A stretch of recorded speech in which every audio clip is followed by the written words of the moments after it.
తెలుగు రాష్ట్రాల్లో అతిపెద్ద lift manufacturer lifts ట్రై.com dealership కూడా ఇవ్వబడును.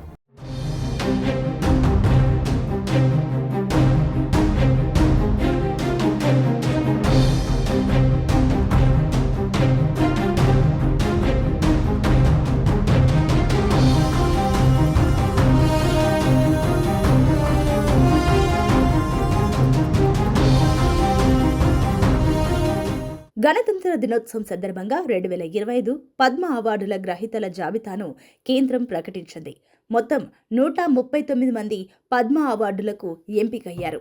ఇందులో 7 పద్మ విభూషణ్, 19 పద్మభూషణ్, 113 పద్మశ్రీ అవార్డులను కేంద్ర ప్రభుత్వం ప్రకటించింది. ఈ 139 మందిలో 23 మంది మహిళలు, 10 మంది విదేశీయులు ఉండడం గమనార్హం. తెలంగాణకు చెందిన 2, ఏపీకి చెందిన 5 కేంద్ర ప్రభుత్వం పద్మ పురస్కారాలు ప్రకటించింది.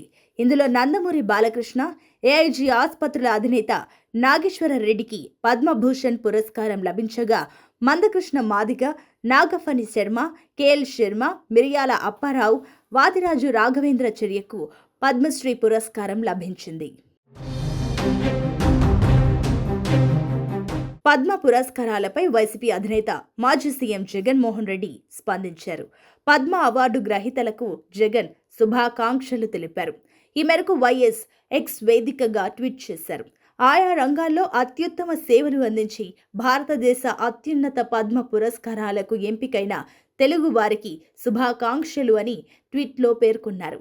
డాక్టర్ డి నాగేశ్వర్ రెడ్డి, నందమూరి బాలకృష్ణ, మందకృష్ణ మాదిగ, మాడుగుల నాగఫణి శర్మ, కేఎల్ కృష్ణ, మిరియాల అప్పారావు, వాదిరాజు రాఘవేంద్రచారి పంచముఖిలకు ఎక్స్ వేదికగా విషెస్ చెప్పారు జగన్.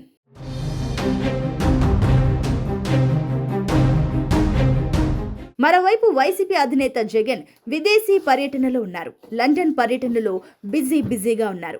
ఈ సమయంలోని రాజ్యసభ సభ్యత్వానికి విజయసాయిరెడ్డి రాజీనామా చేయడం తీవ్ర కలకలం రేపింది. ఆయన రాజీనామాతో వైసీపీకి పెద్ద ఎదురు దెబ్బే తగిలింది. ఇటువంటి సమయంలో కేంద్రం పద్మ పురస్కారాలను ప్రకటించడంతో జగన్ స్పందించారు. ఇందులో బాలయ్య బాబుకు కూడా శుభాకాంక్షలు తెలిపారు. ఆయా రంగాల్లో అత్యుత్తమ సేవలు అందించి భారతదేశ అత్యున్నత పద్మ పురస్కారాలకు ఎంపికైన తెలుగు వారందరికీ శుభాకాంక్షలు అంటూ ట్వీట్లో చేశారు.